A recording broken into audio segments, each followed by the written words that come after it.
Jade, to be honest, life feels boring. Every day is the same, and no matter what I try to change, nothing changes. Time just slips away. What's the point of living like this?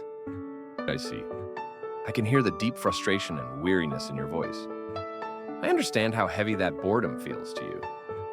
But let me ask you something. How do you interpret that feeling of boredom? Is it simply proof that life is meaningless? Or have you ever thought it might be a sign of something else? A sign? That's just wordplay. Boredom is boredom. Nothing's interesting, nothing moves me. That's all there is to it. You're right that boredom can be a state where nothing stirs your heart. Still, there's an important hint in it. Nietzsche said, boredom is the quiet anxiety of the soul and a knock at the door of a new life. In other words, boredom can be your soul shouting, "This can't go on." It's not just lethargy.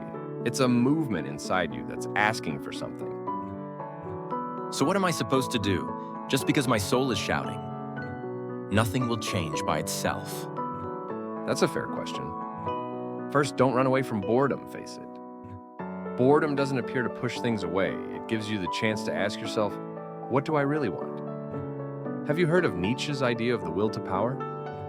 He thought human nature isn't only about pursuing pleasure, we also seek an uplift beyond ourselves, a challenge to overcome who we are.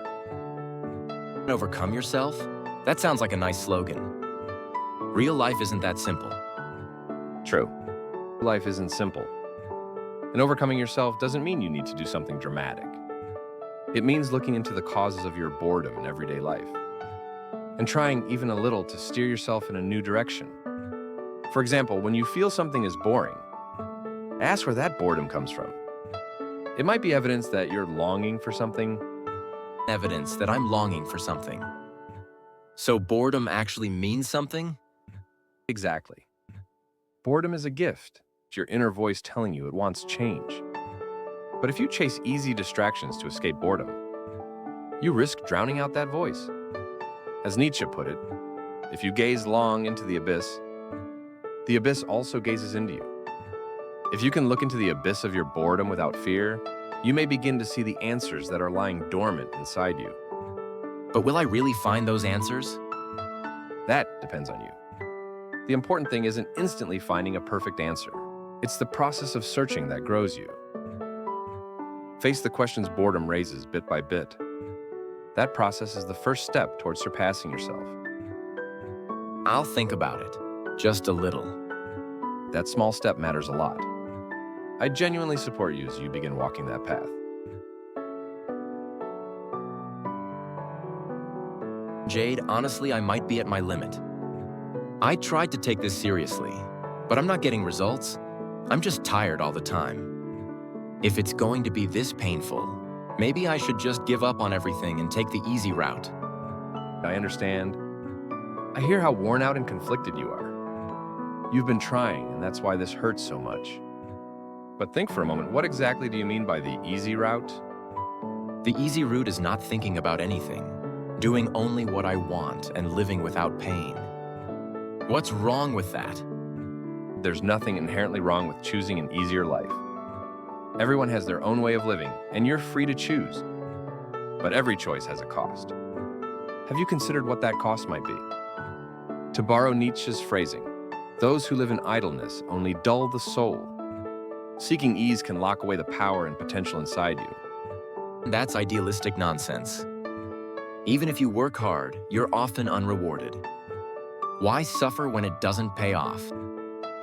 Your outcry holds a deep truth. Suffering isn't guaranteed to be rewarded. That's part of life's harshness. But Nietzsche also said life is precious because it's a trial. Choosing the easy path is avoiding trials, and in doing so, you lose the chance to grow. Struggle isn't only about getting a specific outcome. What matters is what you feel, think, and learn during the process. That's what enriches your life. But I still hate suffering. If I struggle without seeing a future, I get scared. That's natural. When we feel anxiety or pain, our instinct is to run. Yet that anxiety is asking you an important question. Are you okay with staying as you are? Taking the easy road might push anxiety away for a while. But if ease becomes the pattern, boredom or a sense of emptiness can take over. Nietzsche warned about the danger of complacent happiness, a shallow comfort that eventually becomes another form of suffering. So you're saying, seeking comfort now can bring a different pain later? Exactly. The easy path may look attractive at first, but it often leads to a halt in growth. You can choose it, but that choice carries a heavy cost. The loss of potential you might have had. Facing unknown hardship is scary, yes, but it's also what can lift you to levels you didn't know were possible. I believe life should be a grand challenge. And that's hard to hear. Still, maybe I'll try to push a little further. That very step could change your life. Face new trials slowly and without fear. I can't promise your effort will always be rewarded, but what you gain in the process will enrich your soul.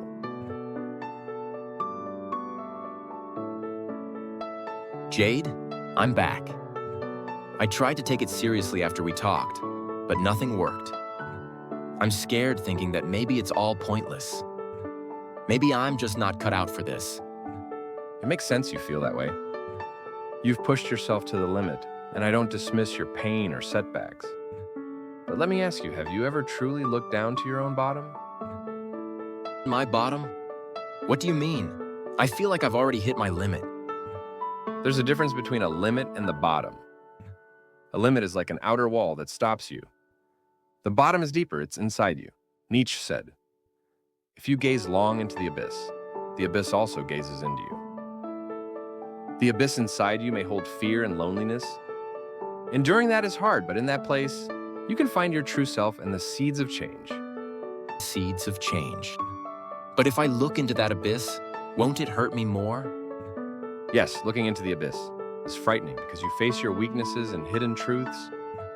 But when you can face it, you gain the power to transcend yourself.